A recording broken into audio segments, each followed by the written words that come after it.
돈 버는 절세TV, 지난 시간엔 주택과 관련된 세금 이야기를 해봤는데요. 이번 시간에는 주택 외 세금에 관해서 최소한으로 납부할 수 있는 좋은 방법을 알려드리겠습니다. 상가는 주택과 달리 투자하시면서 고려하실 부분이 많은데요. 주택은 주로 양도소득세에 초점이 맞춰져 있는 반면에 상가는 취득하실 때부터 취득세 및 부가세 등 다양하게 고려하셔서 절세 전략을 짜주셔야 합니다. 잘못하면 수천만 원의 세금을 떠안을 수 있는 것이 바로 상업용 부동산인데요. 하지만 걱정 마세요. 저희가 취득할 때, 처분할 때 모든 세금 부담을 최소화해드리겠습니다. 오늘 귀 크게 열고 집중해주세요. 네, 실제 사연과 함께 풀어드릴게요. 첫 번째 사연입니다. 자, 오늘은 어떤 사연일까요? 안녕하세요. 저는 한의사고 전업주부인 아내와 두 아들이 있습니다. 임대료 부담이 만만치가 않아요. 이젠 제 소유의 병원을 갖고 싶습니다. 이왕이면 집도 한 건물에 있으면 좋겠는데요. 세금이 많이 나올 거라고 해서 참 걱정이네요. 상가주택 세금 얼마나 나올까요? 라는 사연입니다.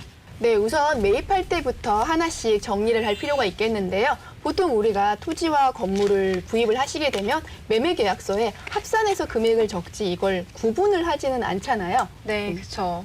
보통은 계약서에 총 금액을 기재하시는데요. 그렇게 되면 취득세를 계산을 할 때 그 상가 부분과 주택 부분의 기준시가 비율로 안분을 해서 취득세를 납부하시게 돼요.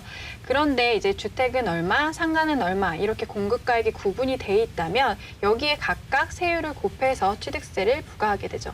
주택과 상가는 취득세 요율도 다르고 부가가치세 문제도 같이 고려를 해야 되기 때문에 우리가 또 임의로 계약서에 구분 기재하시는 분들도 많으셨잖아요. 그런데 이게 몇 년 전에 세법이 개정됐죠. 네, 이미 기재하는 것이 절세에 아무래도 많이 도움이 됐다 보니까 2016년도부터는 매입 가격을 기준시가 비율로 안분한 금액과 임의로 기재한 금액과의 차이가 30% 이상이 나는 경우에는 의무적으로 매입 가격에 대한 기준시가 비율로 사용하도록 조치를 하였습니다. 아무래도 이건 세금을 회피할 목적이라고 생각을 하다 보니 이를 인정하지 않겠다는 취지이기 때문에 30% 이하 내에서 각각 구분 기재하는 것이 가장 유리합니다. 자, 그러면 이거 말고도 부가가치세 문제 또 고려할 게 있겠죠? 네, 맞습니다. 상가 부분에 대한 부가세를 또 부담을 하셔야 돼요. 근데 이때 매매 금액에 부가세가 포함이 됐는지 아니면 별도인지 이 부분을 명확히 기재하셔야 나중에 분쟁의 소지를 방지할 수 있습니다. 판례에서도 계약서상에 부가세 표기가 없다면 기본적으로 포함돼 있다고 보기 때문에 매도인이 실제로 받는 금액이 줄어들 수가 있는데요. 항목 표기 하나 빼먹는 바람에 추후 대법원까지 소송까지 가는 사례도 실제로 상당히 많습니다. 다만 이제 임대업들의 이제 포괄 양수도 같은 경우라고 하면 이런 부가세 문제는 고려하지 않으셔도 되겠죠. 자, 그렇다면 상가주택을 취득한다고 했을 때 단독 명의로 갈지 공동 명의로 갈지 우리 이런 질문들 되게 많이 받잖아요. 어떠세요? 네, 그런 질문들 많이 하세요. 주로 고소득자인 분들이 질문 많이 하시는데요. 이게 왜 그러냐면 고소득자인 분들은 기존에 소득이 있으신데 거기에 임대소득이 추가로 발생이 되면 세율이 높은 구간으로 이제 결정이 되잖아요. 그래서 이런 경우에는 공동 명의를 사용하셔서 소득을 분산을 한다든지 맞벌이 부부인 경우에는 소득이 좀 낮은 쪽의 명의를 활용한다든지 그런 방법을 통해서 절세를 하실 수 있습니다. 사연자와 같이 전업주부, 그러니까 수입이 없는 가족과 공동 명의를 할 경우에는 징역 문제가 발생할 수 있는데요. 배우자 간엔 6억, 부모 자식 간엔 5천만 원까지는 징역세 문제가 발생하지 않지만 그 이상의 경우에 금액으로 공동 명의를 하신다면 징역세 신고도 성실하게 해주셔야 됩니다. 최근에 실제로 투기 과열 지구에 3억 원 이상의 주택을 취득하는 경우에는 자금 출처 조달 계획서를 작성하게 해서 계약일로부터 60일 이내에 제출하도록 의무화되어 있습니다.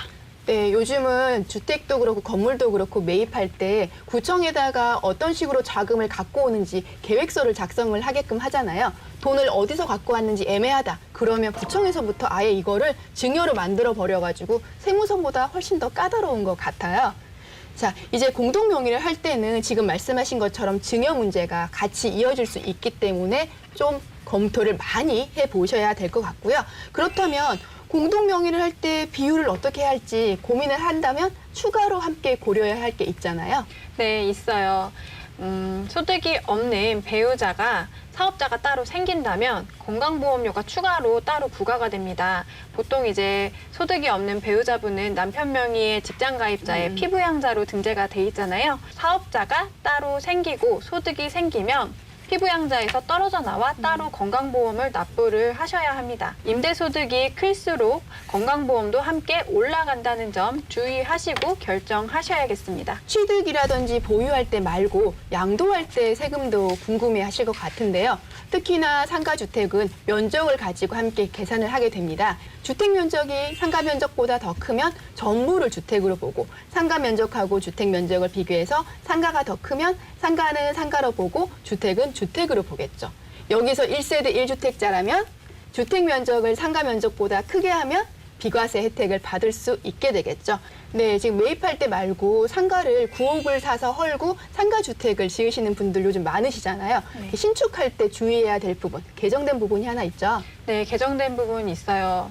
상가주택을 취득을 하실 때 신축을 하신다면 이제 공사비를 납부를 하셔야 하잖아요. 네. 근데 공사비를 줄 때 부가세 아깝죠. 아깝죠. 네. 네, 그래서 아까워서 현금으로 줄 테니까 내가 부가세 안 끊겠다, 깎아달라 뭐 이런 말씀 많이 하십니다. 근데 이 주택을 나중에 양도하실 때 취득한 날로부터 5년 이내에 양도를 했는데 이 실제가액에 대한 증빙이 없다. 이렇다면 건물가액에 해당하는 가산세 5%를 부담하시게 됩니다. 네, 개정된 부분이라서 많이 모를 수 있는데요. 하나 짚고 넘어가야 할 것 같습니다. 건물을 신축하는 경우에 예전과는 달리 2018년도 이후 신축하신 분들은 꼭 세금 계산서라든지 법적 증빙을 받으셔야지 이후 받지 않으시면은 매매하실 때 취득가액을 환산해서 계산을 하신다면 건물가액의 5%를 가산세로 낼 수 있습니다. 여기서 문제는 혹시나 건물을 매매를 하실 때 손해를 보신다고 하더라도 건물가액의 5%는 무조건 가산세로 내게 되기 때문에 주의하시기 바랍니다.